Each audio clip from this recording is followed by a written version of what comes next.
the best time of the week. Time to listen to the Three Brothers. Forget your garlic and your leeks and listen to the Three Brothers.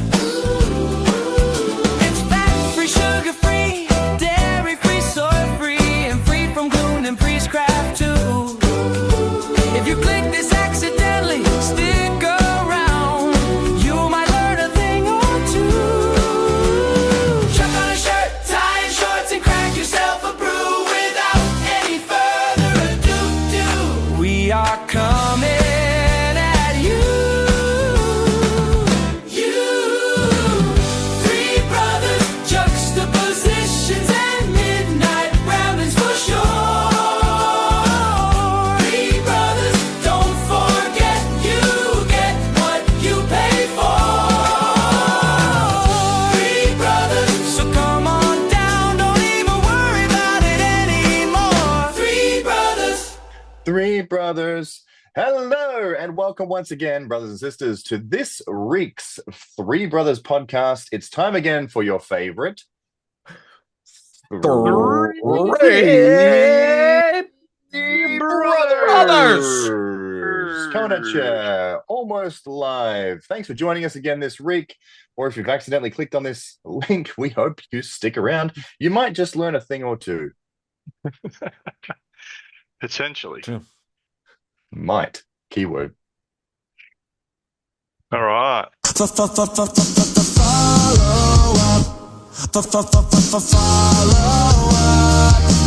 How did we do from me to you? I wanna follow up. All right.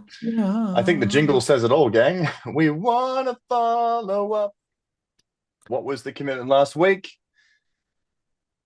Let's bring up this little image. Follow up. Last week's commitment was to review your temporal preparations.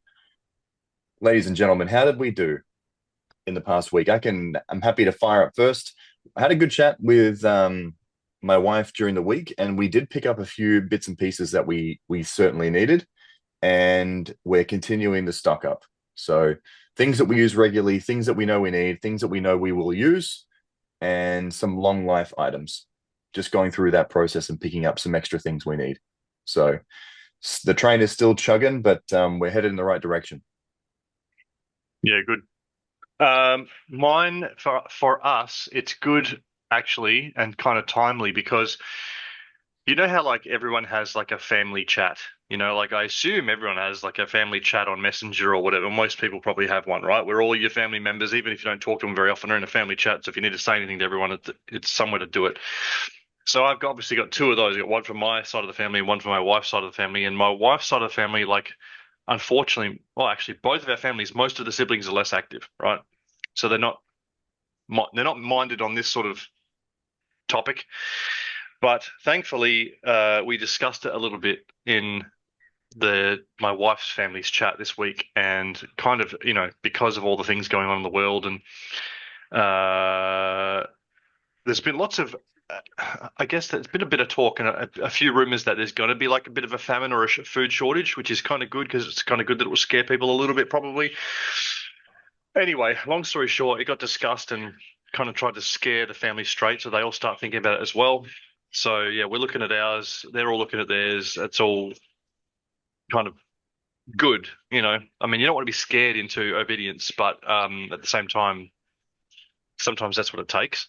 And then on a good positive note, in terms of just what's been going on, I got 2 white tips or stripes on my jiu-jitsu belt this week. Yeah, boy. I'm a lethal weapon white belt, so look out. That was cool. Well, tell them what I got. What did you get? You got donuts. When? Oh yeah, but you got a blue belt like not long ago. Just kidding. I got nothing. They're giving you 2 tips, and I'm just sitting there like an idiot. No, yeah, but Ammon got his blue belt like, I don't know, it can't be that long ago. So I think they'd be like, just leave you as you are. But yeah, anyway. For those not familiar with the gay gradient of awesomeness, the blue is is better. It's bigger than the double tip. So just if you're not aware, White that is where you start, and you get stripes. They give you stripes on the end of your belt to sort of show that you've made progress in that belt, if that makes sense. It's not like a new belt, but you get little tips or stripes to show, hey, you've put in some work, you've learned some things, you're getting making progress. You can usually get up to about 4 stripes before you go to the next belt. So I've got two. Doesn't really. It's kind of there's no real rhyme or reason. It's no meaning to it at all, really. In our gym, especially, it's kind of like whatever they feel like. So anyway, it's just cool. I was stoked It's with it. just progression. Yeah. Progression. No, it's good. It's an acknowledgement of progression. It's good. Hmm. Yeah. and Really Topher's got a good picture of himself showing off the tips. So I see what he did there. It's a good one. So this week for me, the reviewing the tempo prep was very depressing. So this is also spring here for us around here, and so like the chicken coop fell in, and I'm like part of my tempo prep now is like fixing the berry bushes, fixing the apple trees, like in springtime, going around and be like, what's left? And this was a crazy winter, a lot of big storms. We had a big tree that came, branches that came down again, which happens seemingly every other year. There's one of these came down, and so I was up in the tree, like with a rope wrapped around my, you know, chest to the tree as I got a chainsaw, and I'm like, and I'm like, like, do I want That's this? real man. That's real man stuff. Man, do I want this cable or should I just let it go? Should I just? So I was making those decisions this week, but so I survived it. Really depressing, really sad. This year is in particular because it's like there's been a couple years since we've been here is that we've really we've stopped what we've been doing to like try to help other people, and so we've tried to help other people in the assumption that like in the helping of other people like that it would ultimately be a help to us. Reciprocate. Yeah, Yeah, and it hasn't really worked out like that. And so we're like years behind now, and so like we're having to like, you know, try to catch up Catch on up. years Yeah. of stuff. And so that's not the case. And it's also wintertime, which, anybody knows Ashley knows that she likes to hibernate in winter. And so now I have to like, shed, this weight in the spring every time, which I absolutely hate. So you're all like, you go outside and you're like, I don't want to be moving. And you're like, but I have to, or else all this dies. So anyway, so that's where I'm at. So we did it. It's been pretty depressing. Some stuff worked out where it was like, okay, I think this will work for this year. I don't have to rebuild this like I thought I was going to have to now, but I'm going to eventually. And other stuff, no, it was okay. We're still alive, and so you're like a family of bears yeah, that's pretty coming out much of hibernation. that's Hey, so exactly what happens here. question. So in winter, obviously you get snow. Is it the snow that does the snow kill all your plants and stuff, or how does that, or are they protected by a? I know you had a greenhouse, or like Um, what happens to them, or do they? Sometimes plants just don't come back based off Mm, of just random things. Other times, like, yeah, if it gets too cold, and your roots get killed, then they won't come back in the spring, which you won't know until the spring, based off of hmm how well they did their root system. The big thing that really whacks trees and stuff around here is freezing rain, which isn't something that happens every winter because freezing rain just it'll rain and then freeze and then coat your trees and it will weigh a lot and then it will just splinter and Yeah, so it right. looks awesome. Frozen rain. It only happens like every other year. It's absolutely breathtaking to see it though. It looks like it looks like all the trees become crystalline and like it's crazy to see, especially at night when it like the light reflects off of it. It's one of those things that you when you see if you've ever seen freezing rain on trees before, you'll see it for the first time and be like, this doesn't even look real. It looks just so like out of a fantasy book. So And the rain rains still in liquid form, but it's probably the temperature is so cold it freezes on impact or whatever and becomes. Yeah, yep, and it that's just cool. crystallizes the whole unit. And but if it's too wet and when it freezes, it expands. It can like bring down big branches. It can kill your fruit trees and stuff like that. So. Just things we just don't have to worry about over here. We have to worry about snakes and spiders and just the sun just burning all over. Too much heat. Yeah. The heat will kill everything we do over here. It's such an unfamiliar thing for us over here Yeah, because we just I don't have have no those idea. temperatures. Yeah. Yeah, it's Really fascinating. cool. Like to hear about it, to be honest. Mm. It's unique to us. Yeah. It's good stuff, Okay. Dan. Well, how about some of this?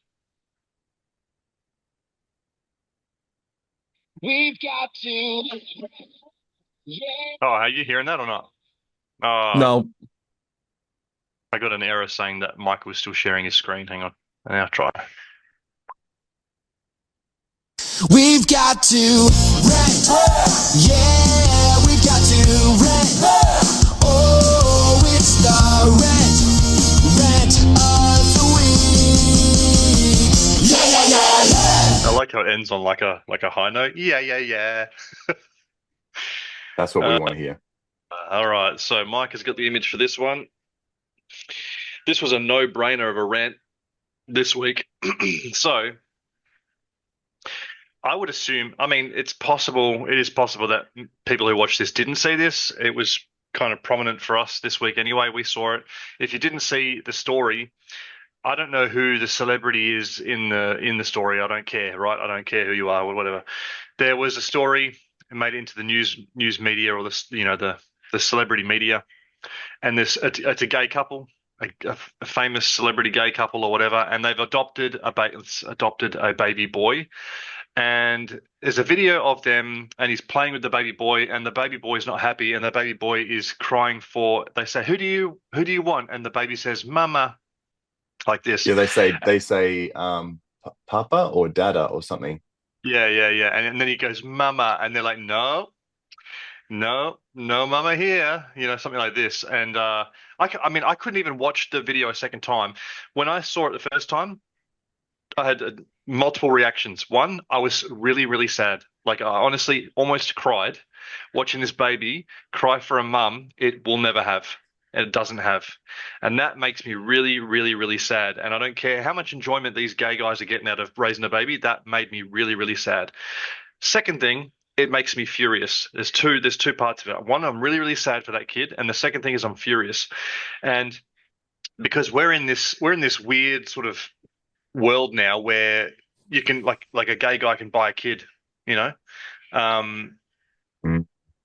and I don't think that's right. And so I was furious, man. So like the problem with this is it's based on the fallacy that two men have the right to have a child, right? Which I think is false from the get-go, and I think it's morally wrong, and I think it's logically incoherent. It doesn't make sense. You don't have a right to raise a kid just because you want to. I don't care like how much you want to. Sorry, you give up that right when you're with another dude, as far as I'm concerned. And again, just going back to morals, I think the child has the right to be raised by a mother and a father. And anyway, it just broke my heart to see this kid crying out for a mum when he doesn't have one, right? And so how did he even know he wants mum? That's what also blows my mind. But it just breaks my heart to see that this baby's crying out for a mum and it doesn't have one, and it's a heartbreaker. And the fact of the matter is, and this is happening heaps, is that gay guys, I suppose lesbian couples too, they're buying kids, man. So basically, you got money. And by the way, don't get me started on how hard it is for people who want to adopt. But clearly, if you're a celebrity or someone, or you got a lot of money, you can buy a kid. And it's literally like basically just buying a kid. And then there's so many instances, and I think of one prominent one that's pretty recent. There was another gay couple who adopted a baby boy, and turned out at least one of them was a hardcore pedophile. Hardcore. And I'm not sure exactly what happened to the baby, but I know that did not end well. So anyway, absolutely kind of disgusted by the whole thing, and it's as much a heartbreaker as it is a infuriating thing. So I hate it. Thoughts? I just quickly, everything that you said, is really how I felt when I saw it as well. But I think to myself, what if I watched the exact same video, but I took the gay aspect out of it? It was just one dad, and he was rocking his baby on his knee, saying, this is I'm Papa, say Papa, and but then you found out that the mum had passed away, and the baby's like, Mama. He's like, I'm sorry, there's no mama. And then the baby cried. Wouldn't that also drum up the I'd same sort of? still, yeah, It's the definitely. same feeling, isn't it? So, Yeah. where I'm coming But from this is is, enforced by these guys, you know? where I'm coming from is, it still would have been a tearjerker and like Mhm. an emotional thing for me to watch it, thinking that the mum's out of the picture and can't be there for the baby. Because for me, it's not as much about um that there are two guys there, as much as it is that there's no mother there. Does that make sense? Mhm. I'm sorry for the baby that has got two dads and will never experience the mum, but I'm most sorry for the kid that he doesn't get a mum and a dad. And that goes for Yeah. any family, right? Like any family where, the mother has a child and the father takes off, or vice versa, or dies, or has, some kind of crazy situation. The impact to the child is going to be horrific. Like, children deserve to be raised up. This is the family proclamation to the world and the family. Children deserve to be raised with a mother and a father, and there are some circumstances that take that option away from the child, and it breaks my heart. The fact that these guys can then go out and pay for that situation also breaks my heart for the child, because the Mm. child deserves to have a mum and a dad. And I get that baby might not have had an ideal situation without the two of them anyway. But if you're able to buy babies, so to speak, adopt, there's plenty of couples out there, male and female, that would happily adopt children, as far as I can tell. So, you know, Mm. that's all. Yeah. Yeah. Yep. We tried. Obviously looked into adoption, which, by the way, is one of the things you don't ever say to somebody that's struggling to have kids. That's one of those top 10 things. Have you thought about adoption? It's one of those things that's like, no, what is this adoption of which you speak? It's like one of Yeah. those just absolutely retarded things that you just don't say to people. But it's funny because it's like by the time that we were having our infertility struggles, adopting a kid was just as expensive as in vitro. So it's like people are like, oh, in vitro is so expensive, and it's like, yeah, adoption was just as expensive. Um, Mm. so I mean, it's tens of thousands of dollars to adopt a kid, and so like, there's just it's just Crazy. if you got money, you can do it. And they'll just be like, here's a baby, here's a child. But if you don't have the money, and what's so crazy, the other thing that happened is that we said, okay, well, we can't afford to adopt, but what we can do is we can do the foster care to adoption pipeline, which is cheaper. And so you qualify for foster care, you foster care a baby, and then if the baby becomes a ward of the state, they will allow you to adopt it because you're already familiar with it and it's easy, and you don't have to pay. Like, there's the kind of the paying fees because they've already run through all this. And so we did all this in Canada, and then it comes to find out, they're like, so what are you gonna do about church? And we were like, well, we would take the kid to church. And they were like, oh, that won't work. And we were What like, the heck? what? And they were like, no, like, you just can't do that. And I'm like, it's a baby. It's a baby. And they're like, yeah, no, it doesn't matter. Like, in Canada, um, in foster care, like, you can't even take babies to church. So you're gonna have to hire somebody or do something for, like, put the baby in like daycare, or like put it somewhere, like, when you guys are going to church. And that could apply. Strip club. Leave it at the Yeah, strip club and look after it because apparently that'll be fine. Yeah, so you can't go to church, but you can do this stuff, and that's when we realized because we were like, well, we're just not going to do that. Like if the kid's in our home, like Crazy. we're gonna take him to church. That's just kind of what we will do. And then they were like, well, we probably won't use you then, and we were like, okay, well, I guess we did all this for nothing. And Mm, so, and what's crazy is that they knew we were religious. They knew that was all. They knew it the whole time. And this process was like probably about a 4 month process. They made you take classes that took months. They knew about this, and then at the very end, they were like, "Just so you're aware, you're not going to be able to take him to church." And it was like, what did you think? You thought that what that because we had already put in all this work that we were just going to be like, well, I guess this is what we're gonna have to do. It was like, no, screw you, lady. Like, then we're done. Bye. Like, I don't care. Like, you can't. Like, the reason I am the way I am is because of my faith. You can't just turn that off. And not only that, I'm not gonna bring that into my home. I'm not gonna bring any kid into my home in which I'll just be like, well, Johnny here doesn't have to go to church, but you do. And I have to explain this dichotomy with my other kids, that I may or may not have. No, thanks. No. So yeah, so that's the current situation with the adoption. That if you're gay and you want to go to strip clubs or all that stuff, yeah, they'll be like, here's some kids. But if you're the like, hey, church is morally wrong and being gay is not. That's where they're at basically. that's where we're That's at. crazy. That's crazy. Canada is Yeah, it's wild. crazy, dude. Canada's lost, man. And that's Yeah, part of the reason Britain's why we next. were like, we need to move. That's it. Uh, Why we needed to move. So this is disgusting and gay as hell. Um, I just can't believe this stuff happens and that uh, nobody is full of any sort of righteous. What's so funny is how similar this is to the kids running around with knives and flames. Like those kids raised by people like that grow up to be this. Like mm, this and our inability to say that's wrong, you're gonna hurt people, transforms into our inability to look at this and say this is wrong, you're hurting people. So yep. Hmm.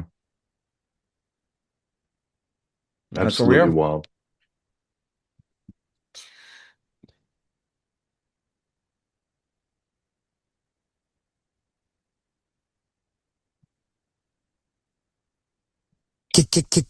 Comment, comment, comment, comment of the week. Yeah, yeah, la, la, la, yeah, yeah, yeah, yeah, yay!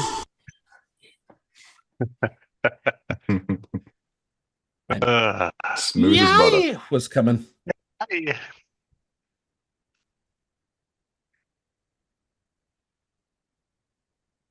Jeff Dunford dropped this beauty. Just a quick little experience I'd like to share. Back in December, I was coming home from school and a check tire pressure light came on. I had a prompting to pull over right away and check it. I ignored it and then had my back tire blow out. Fast forward to today, I was just about to pull out of the school parking lot and the check air pressure tire light came on again. The promptings came again and I listened this time. I saw a big old bulge on one of my new tires about to blow. With the help of a colleague, I put my spare on real quick and was back on the road. I'm so grateful I had the promptings and then this time chose to listen. Awesome. Isn't that what Hmm. it's all about though? Is like learning, like personal revelation is a process, learning from your mistake, You learned the hard way, but now you won't make that mistake again, hopefully. I mean, he's clearly learned from it in this scenario, and then he'll be able to apply that to other things as well. That's really cool, man. I love it. Simple. I don't know about you guys, but I've had so many of those experiences. I've had experiences where I've been like going to change lanes, but then I get the impression, and it's I'll give you more context. Driving in the middle of the night. I'm the only person on the road. There's no lights anywhere. I'm in the slow lane, and I go to change lanes, and an impression comes to me, even though I've looked in my mirror, an impression comes to me, look over your shoulder. And I quickly turn over my shoulder before I turn, and a motorbike goes at like 250 kilometers an hour straight past me. And if I just changed lanes without looking over my shoulder, the guy'd be dead. He'd be flat. Mm. I've had tons of them. I've had one where I saw the fire lighter on my staircase and I had an impression, pick it up. And I was like, nope, I'm not picking it up. I'm too busy. And I ran out the door, and 2 hours later, got a phone call saying my house burnt down. I've had one where I was getting my son out of the car in a parking lot, and I know that he likes to run. Like as soon as he gets out of the car, he runs. And I had this impression, first time I'd had an impression like this with him, don't let him run. So I undid his seatbelt and I grabbed him by the hand, and he tried to run, like pull me towards the back of the car, but I held on to him. And I looked up, and in this empty car park, a car flew straight in past my car where he was about to run past. Vroom. If I hadn't been holding onto him tight, he would have run straight in front of that car and been flatlined. Yeah. Got a lot of them. Yeah, it's cool. I think I get them all the time, and so much so that I probably don't acknowledge them enough either. I think like these sort of things happen, and they happen to me, and then I go, oh yeah, and I don't even like give it a second thought. You know what I mean? Which is probably bad actually. But I certainly have little things that I think of, and then I do, and then I don't give it another thought. But I'm just wondering how much I'm guided, and I don't give it enough credit. I give the Lord enough credit actually. But yeah. Yeah, I go back to that a lot because somebody once explained it to me as a convert, and I've shared this in the past, and I've been like, this is exactly how it is. There's a stark difference between those of us who were raised in the gospel versus those who were converts. And those of us who were raised in the gospel were baptized when we were 8 and who were given the gift of the Holy Ghost and hopefully received it from time to time when they were in their youth, right? We had it as a more of a constant companion. We are more inclined to notice when the Holy Ghost leaves us. Like when we talk about it, it's funny because like we'll be like, I did this thing and I just felt awful. Like I felt like the Holy Ghost just left me. But people who are converts, most of their stories involved they're sitting there and the Holy Ghost came in. So like for them, the natural state of their life has been no Holy Ghost. And so they recognize when it comes into their life. They recognize these like, whoa, this thing just hit me. Whereas like people who are raised in the church, it's like we are more inclined to take it for granted. Like you need to grab your kid. We're like, oh, and we're like, we just think that's normal. We think that is normal, but that isn't normal for everyone. Like normal people don't get those things. And so it's like, and the more we in line or align our will with the Father, the more these things just become natural. Like they just happen naturally. And so, it's a fascinating thing. That stark difference. I love stories like this. They might seem kind of mundane, like, oh, it's just kind of a revelation thing. But for me, the reason why I love it is because we've fallen so far from what the gospel is, which is a practical religion. It's a practical religion. All we hear about is love, love, love, like forgive, don't judge. And it's like all this metaphysical stuff that's not even accurate, not even logos. And we've forgotten that this gospel is a gospel of practical.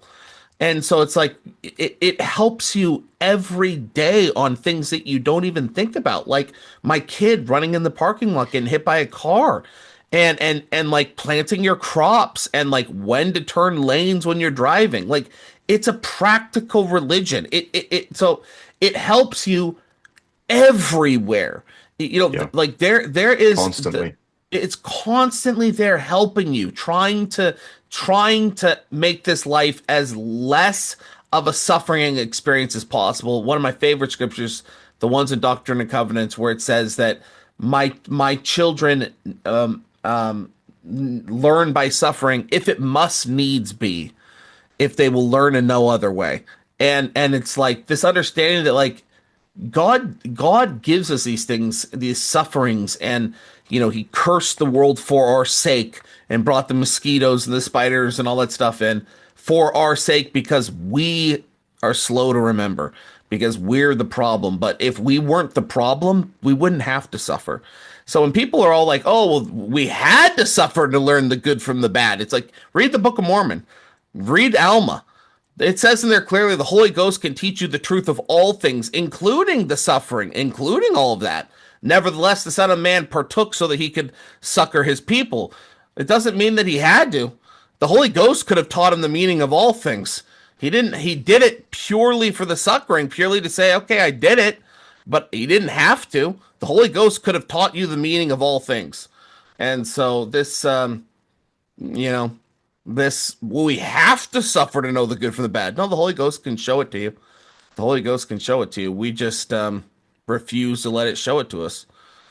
And I love these. These seem like normal, but I love them. I love the practical religion. Oh, I love Yeah, it. I love love it. it too. Yeah. Practical, simple. That's the best stuff, man. Yep. Really good. Love it. Baby, where are you? Where are you? Questions. Baby's got a question. Have you got a question? Well, here's a place to get it answered. It's the question of the week.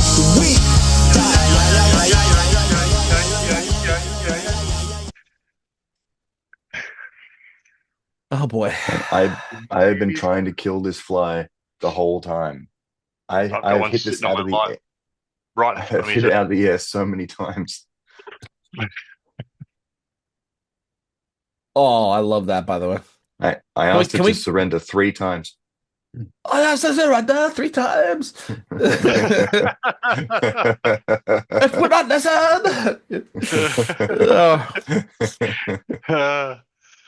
Oh. All right, so here's the. By the way, this is I'm a little bit. I don't know. Maybe I am a little bit autistic. I would love to go back to this. Just everyone's like sends me a message, and I just send it back into. Yeah, with with the actual letter. Like I would totally do this. Just like if I could, I'd have like the wax and like send this to like here you go. Here's my seal. Enjoy my. I've always loved that visual of them. Oh tripping the yeah. wax up, putting it up. Oh, Like, yeah. I love that. Oh, like, we're going back to this. We're going back to the sealed wax letters that It's real. they'll Visceral. just open it up and Topher will be like, "What is this?" And it'll just be like, "Thou art gay." And it's like that's it. That's the letter. But anyway, And, like, that's that letter had to travel for weeks on, like Yes. a donkey through like a barge and through a thing to get to me. And thou art gay. Good, thank you. good. Yes. This is going to the old journal. Time to send a reply. Yeah, time to send a reply. Where's my quill and my wax and my? I got one cooking in the chamber. All right. So this one's from Katya. This one says, "Was there a Come Follow Me Three Brothers podcast?" So this is like us talking about this, where we were talking about some guy on social media or YouTube who said something to the effect that he would just crawl over the wall to see Jesus, and that Jesus would just have mercy on him and allow the thing to happen. Like, when did this happen? Now, we did show her this in Discord, so we did give her the answer to this, but I also have the actual video of this, so I thought I could share it here as well. So here it is. So anyway, you might not be able to see this properly because our pictures are going to cover some of this, but this is what was actually said. Like, the Lord's coming, and we're like, I don't know if I'm supposed to be there. Have you ever thought about that? Like, have you ever thought, like, I don't care if I'm supposed to be there either. I'm going anyway. Wouldn't you? Remember the woman who touches the hem of Christ's garment? She's like, I got to do this so he doesn't know I'm here. That's me and Adam on down. Like, I'm going. And I don't care if there's somebody there who says, you're not supposed to be here. I'll be like, okay, I'll just leave. And then I'll sneak around this way, and I'll sneak in. Why wouldn't you do that? Like, what's the worst that could happen? You think the Lord's going to be like, you now go to outer darkness for trying to see me? Why wouldn't you do that? Yeah, so Goal. That's him here. I will change the image a little bit. So this is actually what it looked like. So here's the actual The guy. Lord's coming, and we're do that. So Like, what's the worst? So once again, people always be like, people always be like, I think Mike is taking things out of context or whatever, but I keep receipts. So, did anybody hear that? Was that pretty much exactly what I said? I would say yes, that was pretty much exactly what was said. But to answer this individual's question here, in Matthew chapter 22, in the parable of the king's feast, which we actually talked about last week as well. I think Ammon mentioned it, Topher mentioned it a couple times, where the king, goes off and invites people, but then they're too busy, right? They're too busy doing their things. And then he goes off into the peasants and so forth, and then people come to the wedding feast. So like that parable, it says in Matthew 22, and when the king came in to see the guests, he saw there was a man who had not on a wedding garment, for he had snuck around the side and jumped the fence. And he saith unto him, Friend, how camest thou in hither not having a wedding garment? And he was speechless. Then said the king to the servants, Bind him hand and foot and take him away and cast him into outer darkness. There we shall be weeping and gnashing of teeth. So, to answer your question, this was Morgan, Phil Pot, Free Pot, Crack Pot. There's lots of different names that he's known by around here, and or as Curtis called him here, Full Crock Pot. And there's lots of names that he goes by around here, but that is something that he said, and yeah, there's your receipt if you want it, if you will. I just love how it's fully self-fulfilling, like exactly what he said. Like, duh, duh, what you think the Lord's going to do? And it's like scripturally, like, yes, like 100% what you just said, yes, in the scriptures. Like, almost like he's never read it either. Like, how do you not know what you're stepping into right now? That's crazy. He's clearly never seen the second Indiana Jones movie.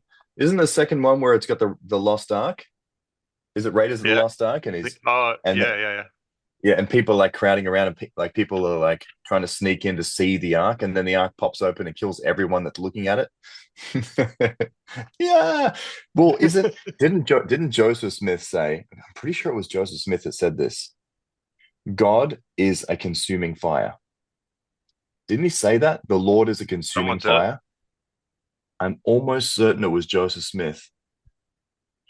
But anyway, he's described it as such when it comes to the first vision. Anyway, he said that when he saw the pillar of light come down, it was effectively a pillar of fire. He thought that the trees were going to catch fire. And I'm sure it was Joseph and others that have described the Lord as literally being a consuming fire. And how many times have people been allowed into the Lord's presence and their bodies have been quickened to withstand his presence? But as they've left his presence, they've collapsed in heaps that take hours to recover from. If you think that you can sneak into, oh, Mikey, you've got it. God Almighty himself dwells in eternal fire. Flesh and blood cannot go there, for all corruption is devoured by the fire. Our God is a consuming fire. I knew it. And what was I talking about after that? People that enter their presence, they can barely handle it even when they're quickened, and then after they leave his presence, they're like left on the ground just trying to breathe and take it all in, so what makes somebody think that they can sneak into the presence of the Lord uninvited, unwelcome, and think that they're somehow going to be? Do they think it's going to be like the Lord is merciful and he's just going to be happy to have them sneak in, or what's the vibe here? Because I'm pretty sure that everything teaches us that if they do that, they're pretty much getting zapped, Yeah. Oh, good. There's a burglar here. There's a thief. There's a trespasser. Come on in where you don't belong. Where we learn our whole lives in church that you have to keep commandments, make covenants, and do all these things to be able to go to certain places. Yeah, come on in. Outside of those bands. Replace Adam on Diamond with the temple for a second. Exactly. I don't care what anyone says. If Jesus is in there and I don't have a temple recommend, I'm going in. What are they going to do? Mm. The guy at the desk is going to ask me, "Where's your temple recommend?" I'm just going to Sneak say, around the "Oh, back. hang on, I'll just go get it," and sneak under the.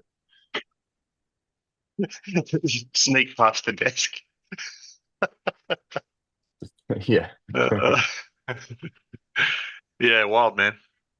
That's a good analogy, though. Really, it's like the perfect Same sort thing. of analogy. Yeah. That's the seventh time I've hit that fly. The old lady's like, "Do you have a temple recommend?" You stand up. What?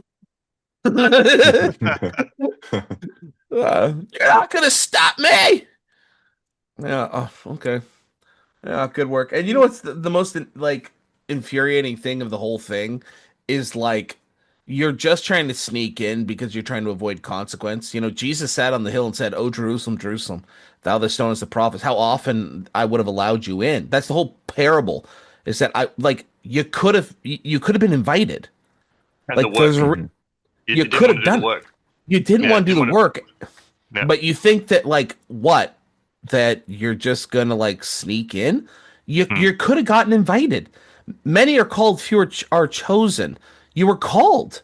You were called. You just didn't. And being chosen is an act that you do. You make yourself chosen, and you chose not to do it. But then like you're like, okay, well, screw that, deathbed repentance, I'm jumping over the fence. And it's like that's why there's weeping and gnashing of teeth, because these people have spent their lifetime lying to themselves that there's always time, there's never a point of no return, it's never too late, and they're going to Yeah. hop that fence believing I can fall on my knees and repent in that day, quote unquote, and that the Lord will forgive me. And the Lord's like, it's too late, you don't know me. And then there's weeping and gnashing of teeth. You have people, by the way, like thoughtful faith, you know, Jacob from Thoughtful Faith, who say that if you believe in a God that is capable, or let alone willing, to flood a world and kill all the infants, that you believe in a God that's not worth worshiping. That's why there's weeping and gnashing of teeth, is because they come face to face with the God that they say is not worth worshiping, and they gnash their teeth at him because they realize that he's real, that this is real, and they go, "You're not worth worshiping. You're not him." And they gnash their teeth at him, and off they go to outer darkness. Like that's what happens. Like, where do you think this comes from? You really think that the atheist up the streets gnashing his teeth at him, he's just glad that life didn't end. Like, why is he gnashing his teeth? Like, who do you think this is? It's us. It's Latter-day Saints. Like, you know, many will say in that day, "Have we not, Lord, Lord, have we not?" Do you really think that's going to be the Presbyterians? No, because once again, they're going to be in a state of shock because nothing that they were taught is happening. They've just had to experience, so they know that everything they taught was wrong. You think they're going to like get to that point in time and be saying this? They're going to be like, okay, now what happens next? I've been wrong about, you know, the spirit world and everything up from that point to this point. So like, what happens next? You think they're gonna be like, well, I've been wrong about everything so far, but I'm gonna be right. I was clearly right about what happens next. No, they're gonna be like, I don't even. Clearly, I was wrong. I was wrong about all that other stuff. Clearly, I'm gonna be wrong about this too. No, the people that are gonna just march up and be like, but Lord, Lord, Lord, have I not had my priestcraft? Have I not done all these wonderful works in thy name? It's gonna be us. It's gonna be us. And we're the only ones cocky enough to do that. It's always the people of God, the ones that are, you know, willing and wicked enough to slay their own Messiah, as it were. And why is it they were able to slay their own Messiah? Read the Book of Mormon. 4 priestcrafts they did slay their Messiah. So, and there you go, folks. There you go. The end. There you go. Oh, is it my favorite one? Is it the favorite one? Are we on it? Channel 3! Channel 3 brothers for this week's headlines. With your anchors, Topher, Micah, and Evan. In your week's headlines. Channel 3.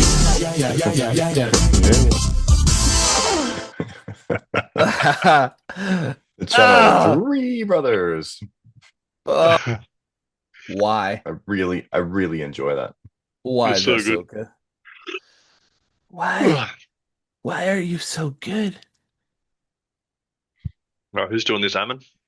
All right, we up. All right. This reeks headlines. Can you guys all see that? Excellent. All right. Number one on this race headlines from the Channel 3 brothers with your anchors, Topher, Micah, and Ammon. President Trump straight up asked people to give up their rights. FISA. Officials FISA? say Yeah. FISA, I'm not familiar with it, just works better when nobody asks questions. Oh, FISA is something that it's basically a government program, an allowance for them to do searches on you and spy on you without warrants and stuff. So basically, just a way to get around the Constitution Oh, good. Nice. on American citizens. I wish I was surprised that Trump is doing that. 4 years ago, I would have been. Yeah. Yeah. He not actually surprised. ago. he actually literally said in a tweet, by the way, I would give up my constitutional rights for this beautiful country. I would give up Gosh. my beautiful rights for this country because we need FISA. It protects us. It is that important. Give up your presidency for it. You know what I mean? That's literally what the tweet said. So people are like, well, you're kind of taking things out of context. I'm just gonna, whoever says that, I'm just gonna slap. It's like, freaking read the tweet. Like, this is, yeah, but there's other stuff around it. No, there's not. No, there's not. Shut up. No, it's unconstitutional. He ran and said it was unconstitutional. I can show you those tweets as well. When he was running for presidency and said, FISA's unconstitutional. He said the words when he was running. And then as soon as he's in, he's like, you know what? But man, it's so nice to be able to spy on American citizens without warrants Yeah, dude. and without having to tell them. So, well, the problem is that there's some American citizens that we know are terrorists. Deport them. Remove their citizenship then. That's the answer. Not giving Yeah. blanket authority to the government to overrule our constitutional rights. Get rid of these people and their pooping in the streets culture. Get rid of them. Yep. Amen. Isn't it wild Amen. that like the president of the United States just have these massive rants on Twitter? Like, who would have ever seen that 10 years ago? You know what I mean? Like, it's so crazy. Yeah, like the president saying official things on Twitter, like blah. It's like, all right, crazy. But yeah, that's wild. And like Evan said, I wish I was surprised. Nothing surprises me now. I just hear it and I'm like, yeah, okay. He's doing Yeah, something, sounds about right. another super dirty, underhanded thing. Okay. And it's Alright. like where you can actually put tweet next to tweet, where it's like, here's him running for president. FISA's of the devil, and anybody who supports FISA is low IQ. And then, like, his new tweet, I'd give up my constitutional rights, and anybody who wouldn't is low IQ. Support FISA. And it's like, what just happened? What just happened here? Like, I can literally put these two tweets side by side. This is not right. But yeah, so that's what we got. That's what we got going on over here once again with the old Trumpster. We just having 180s on all these things, and our legal immigration for these HB1 visas and stuff have all gone up. Deportations have not increased. So basically, everything that people did actually vote for. But it's good. It woke up all the neocons who just are like, yeah, but we're flying our jets more and blowing stuff up, flying more of the American flag, so yay. It's like, oh, that. Well, we didn't like that, and neither does God, by the way. But I don't think people care about that either. Mm. It's a scary thing, man. When any religion, starts to say, "Thus saith God," and goes on wars of offense, it becomes very, very scary. And I'll tell you what, look at the history of this. The Crusades were not wars of offense; they were wars of defense. And so, the Crusades, which we villainize, had more authority from God than what we're doing as Americans right now. So that's going to really upset people. But these are not wars of defense. I hate to break it to you, but we're not Iranians. You know who are Iranians? Iranians. That's our yeah, but they killed 12 women who protested the government over there. Okay, so the other Iranians need to rise up and do something about that. That's not who we are. See, we are American. See, we're in the country of America, and so we have not been attacked. And you have your own problems. We have our own problems. Iranian citizens have been attacked. You know who's responsible for that?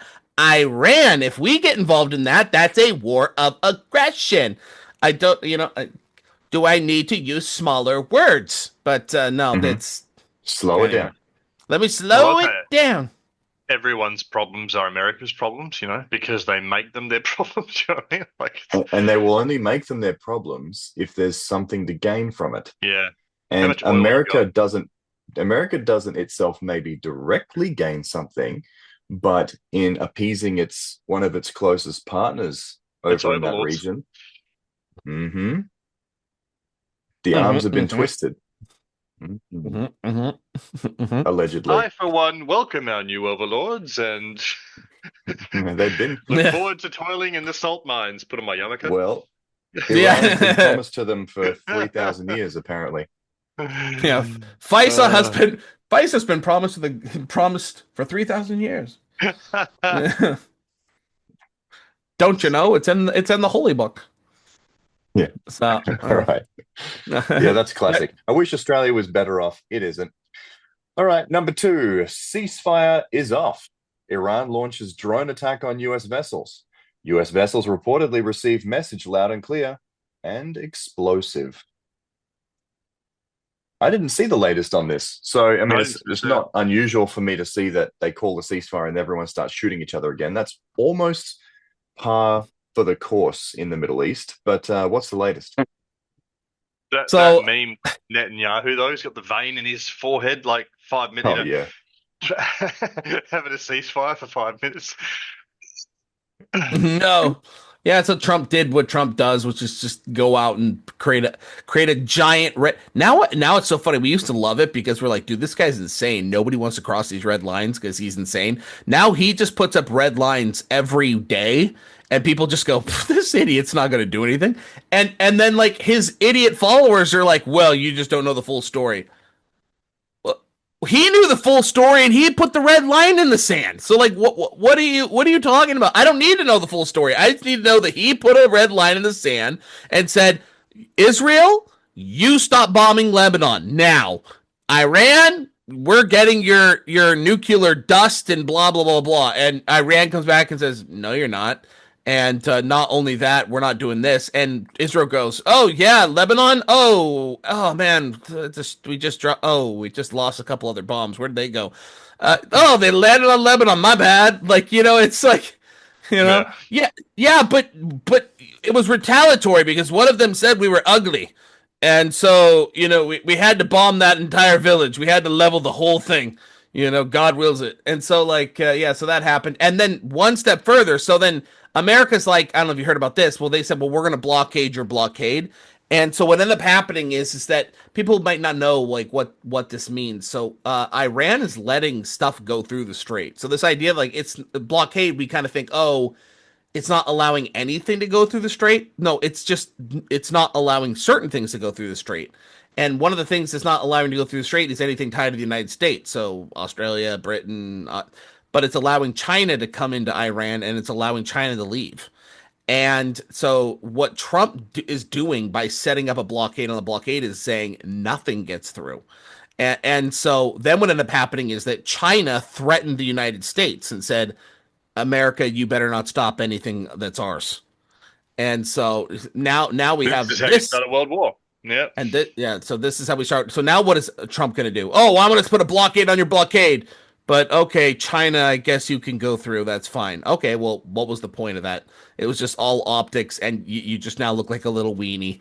So, so now it's, China's still going to get their stuff going through the Strait of Hormuz, but none of us are. And so really good, really good. But people are saying, well, Trump's playing 4D chess. This actually works in his benefit because now Australia and Europe And all those countries have to come to America now. They were going to the Middle East for their oil. Now they're going to have to come to us. And it's like, okay, like I would rather have like, but this is just me. I'd rather have the loyalty of Australia and England and stuff rather than them now being mad at us and having to buy our oil from us. Like, so, okay, good. We make more money now, and we might be stronger, let's say, because we're more independent because we're now tied to each other and we're not tied to the Middle East and stuff for independence with Australia and England.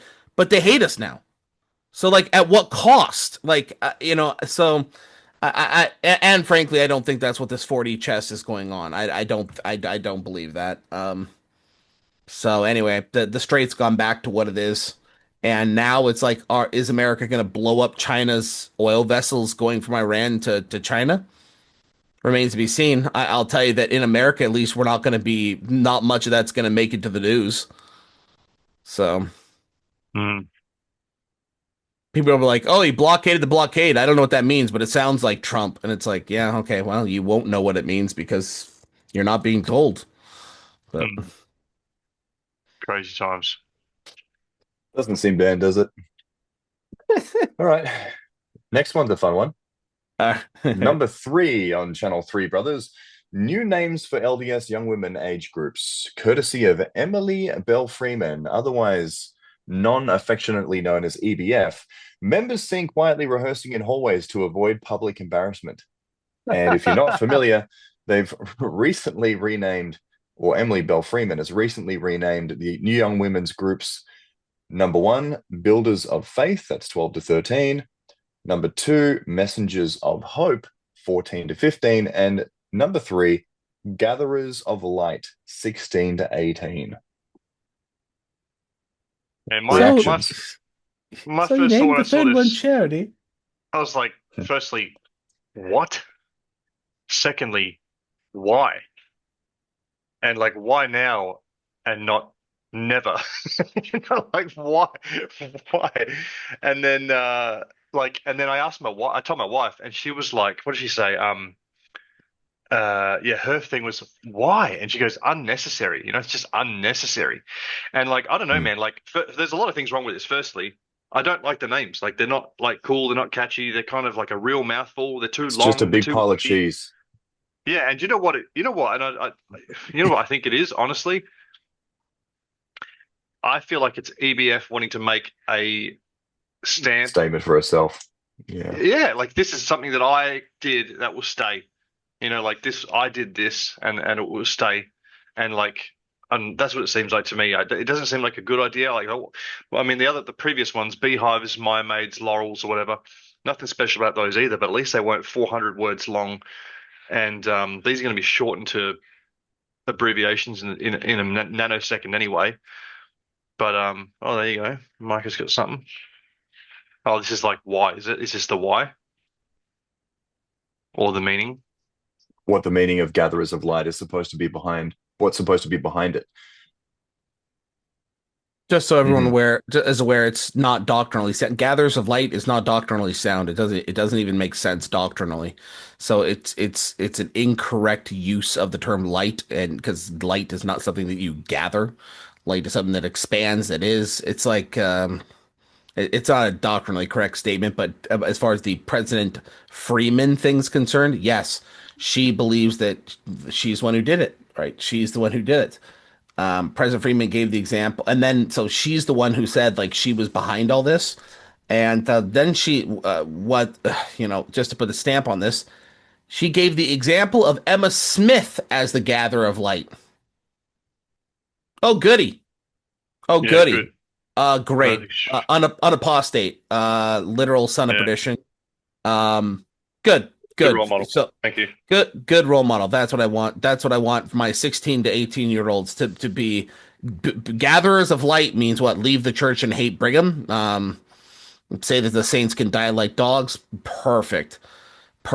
She's also claiming credit for the next one on the list as well, or the one we've already gone over. Sorry, the 25-minute lessons. She took credit for that as well. Said that she was responsible for that. And that President Oaks is asking her how the 25-minute lessons are going to look and how they're going to run. And so she is she's taken full credit for that as well. Just to remind everyone, this woman has 0 keys. Just a little FYI. No keys. None. You want to say she has because of a calling has right to tell her how to run stuff, sure, but not how to run the church, not revelation for the church. So you want to be like, oh, Micah, don't steady the ark. We need to sustain our leaders. Well, guess what, folks? This is steadying the ark. She has no keys of authority to be able to provide any of this, let alone claim that she was the reason behind these things. So this is literally what it means to steady the ark, not the bull honky that you're thinking and attributing to me. You're just doctrinally off your rocker for that.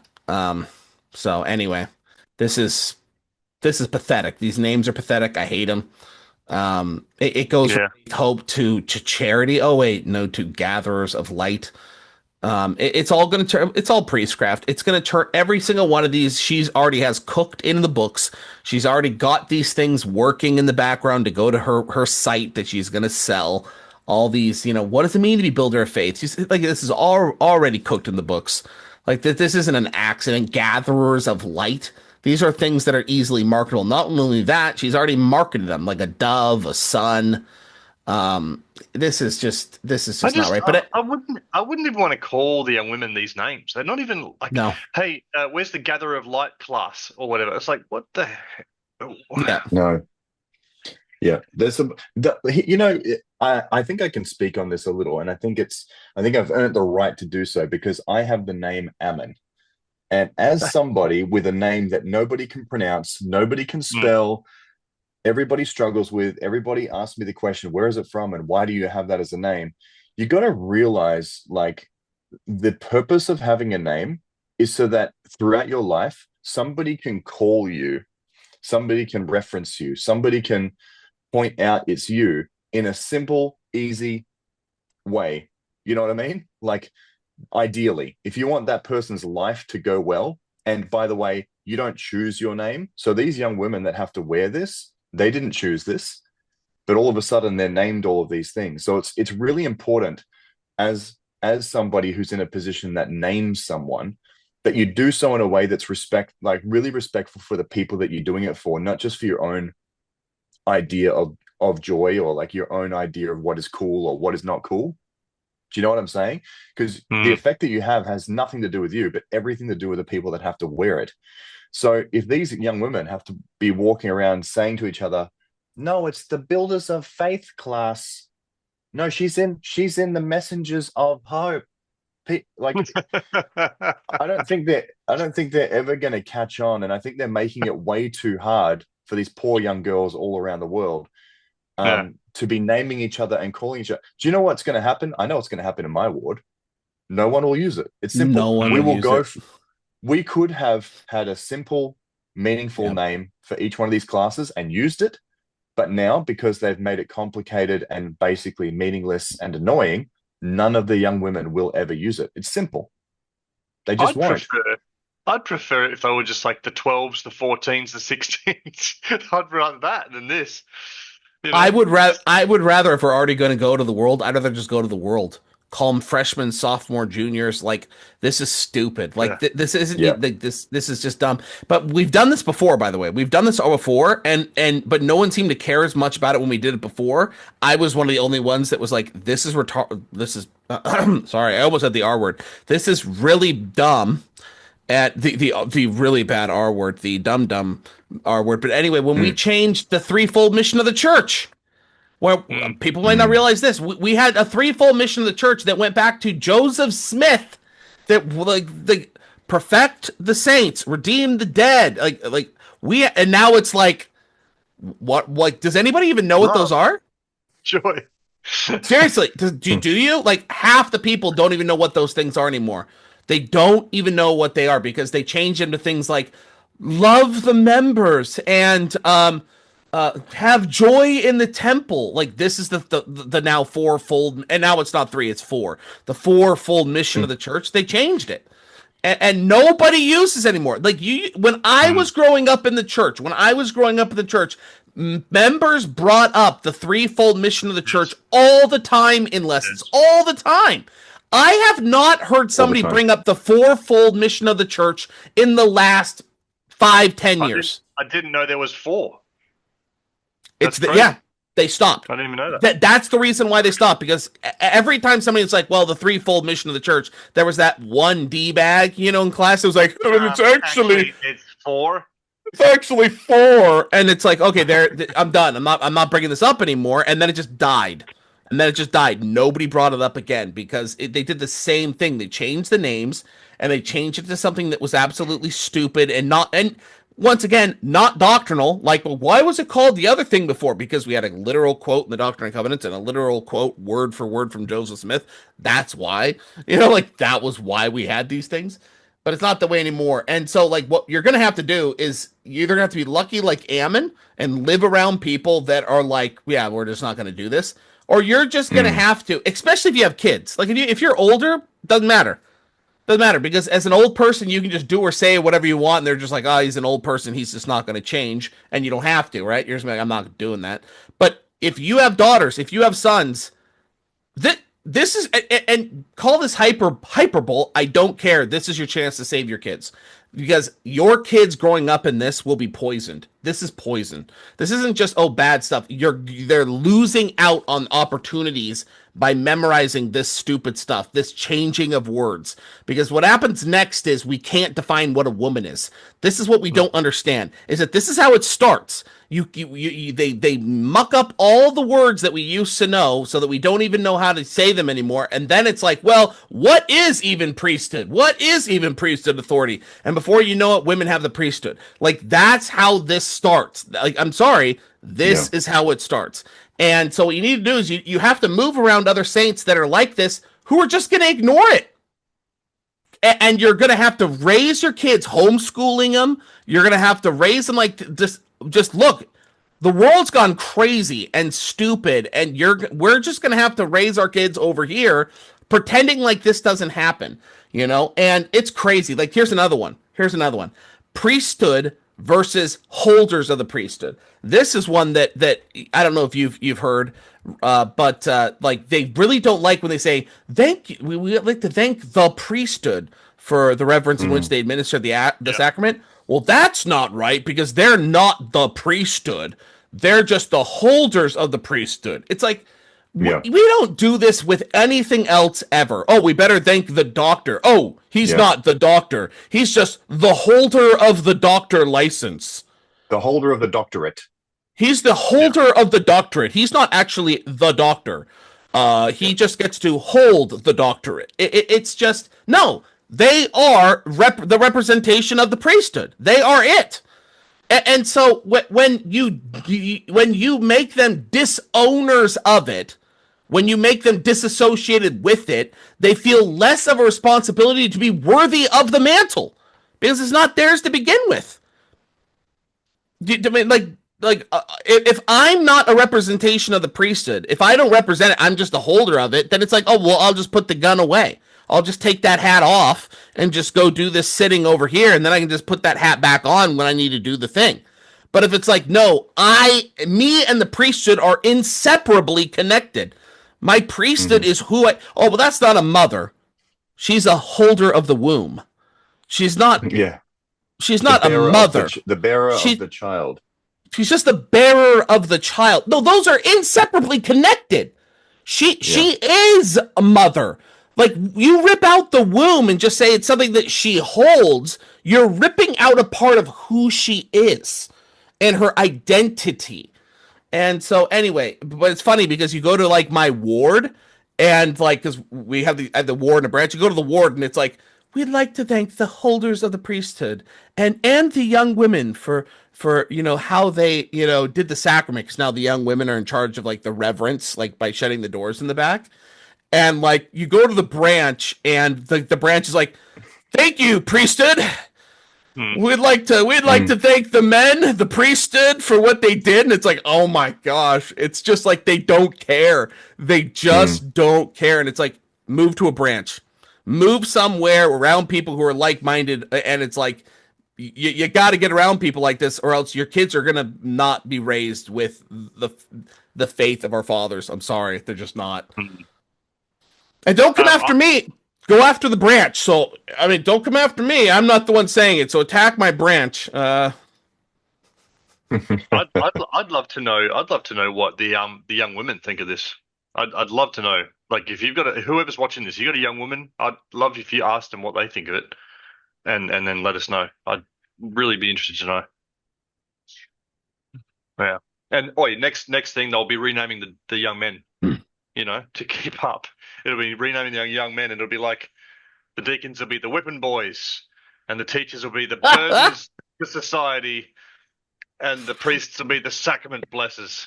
It'll all be stuff that they have to do. It'll always be like the humble repenters, the penitent, the chaste, the chaste, the pure in heart and mind. Oh man. Yeah. That's Just all don't it'll let be. Emily Bell Freeman. Near. Don't give her a crack at renaming the boys, for heaven's Yeah. sake. Luckily, ours is doctrinal and written into the scriptures. Otherwise, she'd probably She'll have a call crack at it. Or you should call them the Freemen and the Bellboys and the the Emily The slave, the white slaves. all The named white- after her. Classic. The guilty. Anyway, The guilty. The guilty as charged. she's a lot of fun. I was saying to the boys when this first came out, because we've all got the impression that the first thing that she's going to do is she's going to start monetizing this. And I said to these guys, if I get a whiff of her monetizing this, I am going to absolutely lose it. And if anyone hears me say that and thinks, oh, Ammon, you're a bad person, that's really bad. How would you feel if I came to your house to administer the sacrament to your sick elderly parent, and then I asked you for $12.95 for the privilege? I will say no more. All right. Move on down. Check on Moving up. on down. She literally has a Right. website too. That's crazy. That's what I mean. She does. Carry on. Number 4. Secret Service confirms no such threat existed. Erica Kirk's crisis PR team comes out and tells truth for the first time. And in brackets, she was embarrassed by Drewski. First verified instance of crisis team accidentally telling the truth. Is this what happened? The team came out and they're like, My there wife was told no me about it, threat. but I didn't see. Yeah. I didn't actually see the news, but my wife All right, did mention hit it. me. So they actually said, like, and somebody actually commented in Discord as well, and was like, well, the threat wasn't actually to the actual venue, it was actually the traveling. But that's actually unfortunately not true as well, at least according to the Daily Mail. That's not actually true as well. So she was actually already there. So according to the Daily Mail, she had this interviewed, and she was already there. So, and it says here, she is aware of how she is coming across. She's not stupid. She's seen the online comment. She gets it. It hurts. She pulled out of the TP USA event because of a bunch of factors. I don't think it was just security concerns, the insider said. This person talking to the Daily Mail. If there were security concerns, the vice president wouldn't have gone. The source added that it was not just about threats or even speculation surrounding ticket sales. So, meaning it included those things, but it wasn't that as well. So there was it wasn't just the ticket sales either. It was a mental exhaustion of like, nothing I do will be right. People will make fun. So she just canceled. The backlash surrounding, so she's playing the victim, surrounding Erica Kirk reportedly intensified in recent weeks. A viral video of comedian Drewski mocked her public behavior following Charlie Kirk's death using exaggerated expressions and fake tears. According to the insider, that moment deeply affected her. The Drewski video showed her what people thought of her. She's really hurt that people are feeling this way about her, that they're mocking her. Daily Mail article. So, yeah, so the first time is that, yeah, she's just saying, well, I was embarrassed. And so, like, okay, it's all of the above, but what we know it's not is we know it wasn't a security risk. Like that's what we know it wasn't. Like, they're actually even saying like, well, it was because of the traveling things. It's like, well, actually, now they're saying that she actually was still in the city when she canceled. So like, there was no flight. So you think that what she can't drive to the event? They're gonna like they can't find a new vehicle to get her there. Like this is just silly, right? But the truth is that yeah, she was just embarrassed at the low ticket sales. She was embarrassed that people were mocking her. She was embarrassed that more people were going to watch the Drewski skit than show up to watch her and support her. And yeah, so hurt feelings. I mean, I talked to my wife about this, and I was like, I said to my wife, I said like, she should just not be the CEO of that company, And my wife goes, yeah, and my wife is the sweetest person ever, and she goes, yeah, she's just really unlikable, like she's just really unlikable and like untrustable, and just trust is huge too. So people can't trust you. Good luck. And now you've really shown it, really proved it. Couldn't she get out of there by just jumping into that Egyptian airliner that follows her around the country and has been doing so for the past several years? Yeah, Erica Kirk is constantly the laughing stock of the political scene. I mean, there's a lot of laughing stocks in the political scene in America right now. Erica Kirk should be at the very, very top of that. And it's good to see a little accidental slip of honesty there, because it's clear that all Erica's doing now is she's looking for people to blame and then play the innocent victim card. So play the grieving widow card. And JD's slurping it up like, which is so hard to do when you're looking at the camera like a possessed demon. Like it is really hard to be like, oh, I'm the victim, but like God will find you. Yeah, and it's like, so whoa. There's no way.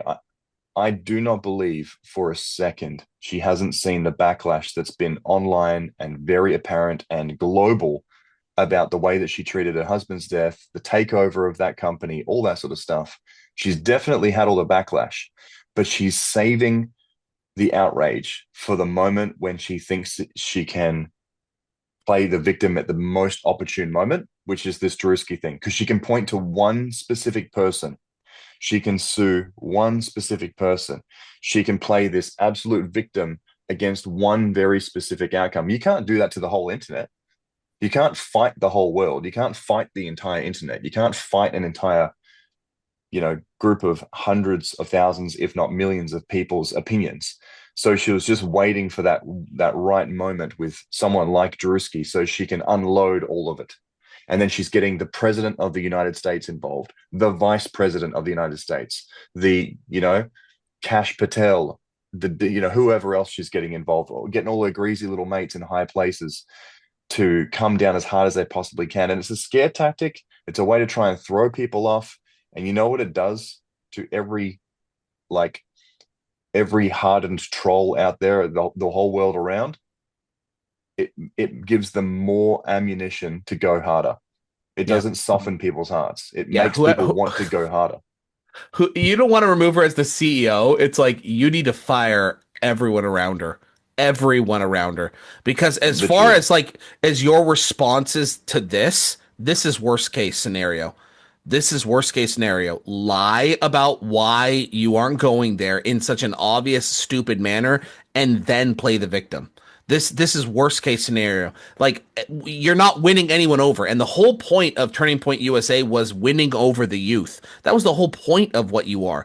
Like, you're not winning over anybody in the youth like this. You're going to win over the youth by two means. Either one, leaning into it and being the joke yourself, or hitting back and being controversial yourself. That's the only way you're going to do this. You're going to have to either... So how do you lean into it? She shows up to the event with no one there, and she plans the biggest fireworks possible and has a crazy dress and just comes out and it just makes just like a statement of just like, this is me. I'm just silly and stupid, and you're not going to change me. That's what Madonna would have done. You just basically, you come out and you're just like, yeah, this is just who I am, blah, blah, blah. And you just lean into it, right? Like, I'm just a dork like this, and you're not going to change me. The other thing is you become controversial. So she could have showed up dressed in blackface, making fun of Drewski. She could have done that.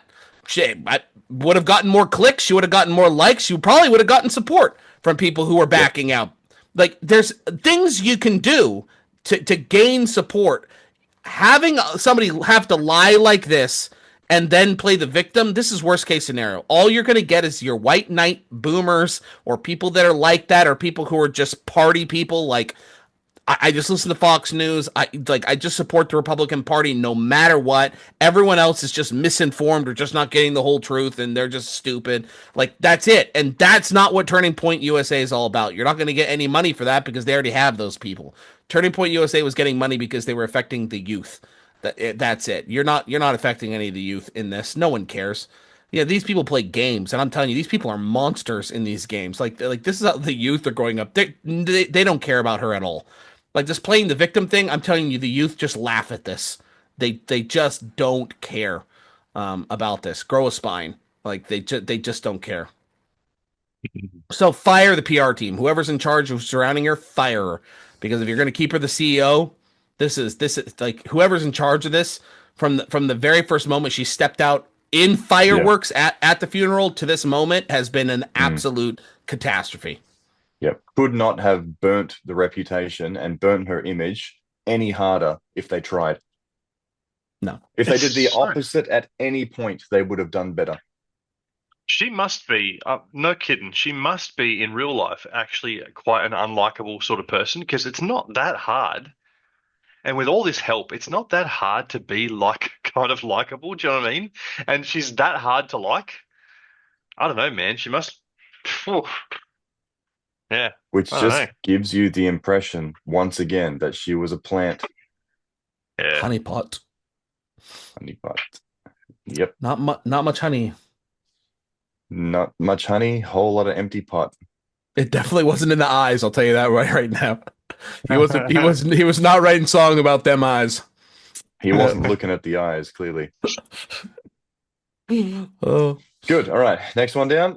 This is the last one for the Channel 3 brothers. This is number 5, Cars and Christ event. Somehow exactly what you think it is. Rational members scratch their heads at why putting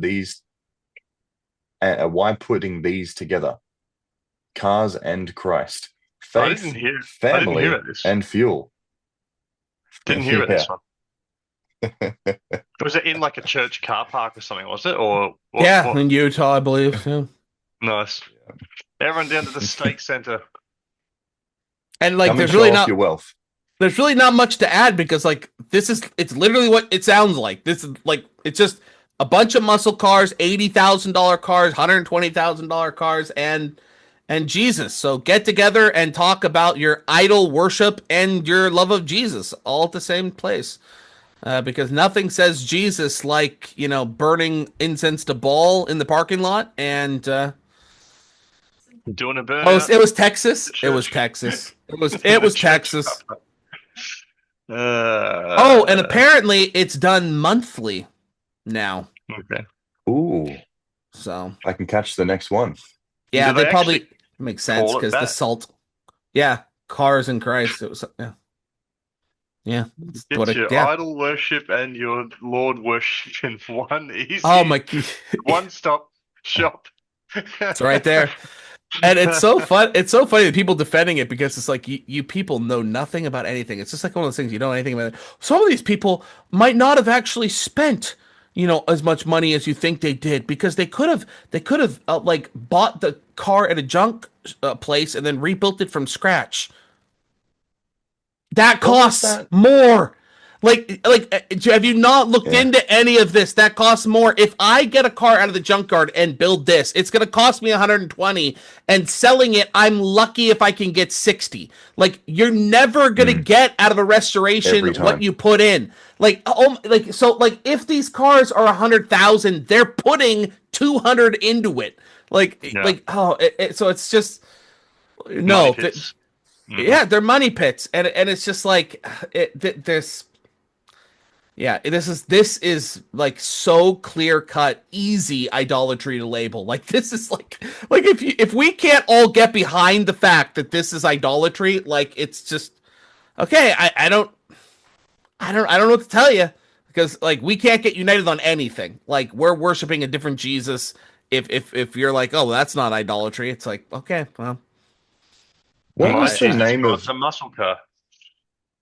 what was the name of that group? It was like Men for Kamala, or like what was the name of that? And Oh, everyone man. laughed at it. Oh What my was gosh. it? It's like Because they gays weren't for actually Kamala or men. men. Yeah, like Men for Kamala, and everyone laughed at it. I can't remember what it's called. Someone Soy commented in the boys. chat. White Yeah, like dudes soy for boys. Harris. There it is. Oh, White is it? dude. There it is. It was bad. I remember it being bad. White Oh. dudes for Harris, and everybody can get together and laugh at that, right? This is Yeah. worse. Yeah. Well, This is Yeah. way worse. Carson Christ.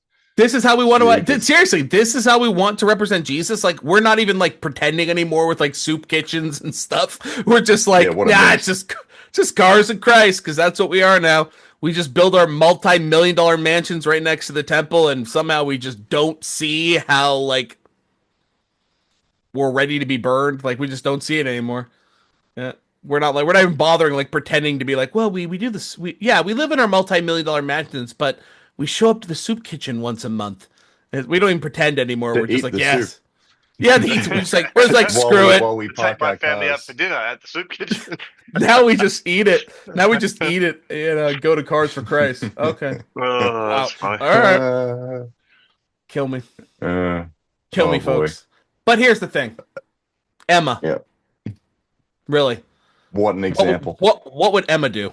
Well, I mean, The probably example. Cars for Christ, probably. So, She'd probably, she'd own the nicest car. yeah, she would. Spiritual. Come on, let's get spiritual. Let's talk spiritual. Let me get you spiritual.